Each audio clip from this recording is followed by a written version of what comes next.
राष्ट्र सह्याद्री, आवाज जनतेचा, प्रयत्न जनहिताचा। आकाश दुबे या हत्या प्रकरणाने संतापाची लाट। श्रीरामपूर गुन्हेगारीचे हब, गावगुंडांचा व त्यांना पाठीशी घालणाऱ्यांचा बंदोबस्त करणार पालकमंत्री विखे पाटील। श्रीरामपुरात पोलिसांच्या निषेधाच्या घोषणा। श्रीरामपूरमध्ये जेवणाच्या किरकोळ वादातून हॉटेल व्यावसायिक आकाश शेखर दुबैया यांची निर्घृण हत्या झाल्यानंतर शहरात तीव्र संतापाची लाट उसळली आहे। या घटनेच्या निषेधार्थ ग्रामस्थांनी सर्वपक्षीय बंदची हाक दिली असून मुख्य आरोपी आणि त्याच्या पाठीराख्यांना अटक झाल्याशिवाय आकाश दुबैया यांच्या पार्थिवावर अंत्यसंस्कार करणार नाही अशी ठाम भूमिका घेतली आहे।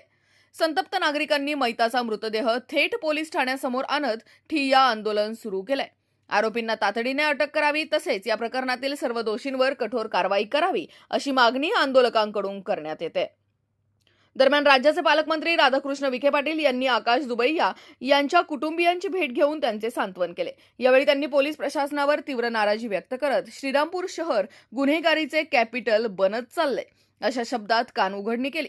गुन्हेगारांना पाठीशी घालणाऱ्यांची कोणतीही गय केली जाणार नाही असा सज्जड इशाराही पालकमंत्र्यांनी दिला।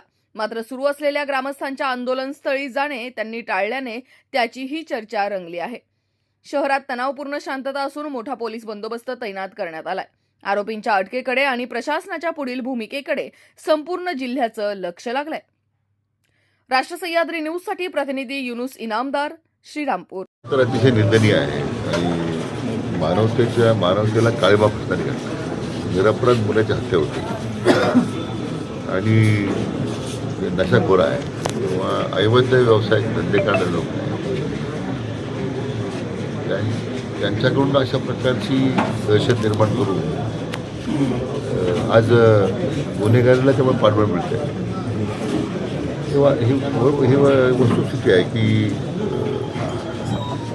त्याच्यामध्ये जे काही गुन्हेगारीकरण वाढत चाललेलं आहे किंवा त्यांना कोण आश्रय देत आहे, कोणाचा आशीर्वाद त्यांना आहे ते चौकशी करावं लागेल। आश्रय ज्यांचा मिळत असेल किंवा राजकीय आश्रय देण्याचा कोणी प्रयत्न करत असेल त्यांनाही त्या लोकांनाही मी सांगेल सर, वास्तव त्यांच्यासमोर आलं पाहिजे। जे कोणी त्यांना पाठिंबा देत असेल, पाठवत असेल, वास्तव काय वास्तव मला वाटतं समोर आल्यानंतर मला वाटत नाही की यांना कोणी राजकीय पाठबळ देईल की यांना कोणी आश्रय देईल। माझ्याकडे जी काही माहिती मिळते त्याच्यावरच आहे की बऱ्याच ठिकाणी लोकांच्या घरात घुसून महिलांच्यावर अत्याचार झाले, काही मुलींना पाहून नेण्याचा प्रकार झाले। दहशत एवढी की लोक तक्रार करायला सुद्धा पुढे येत नाही।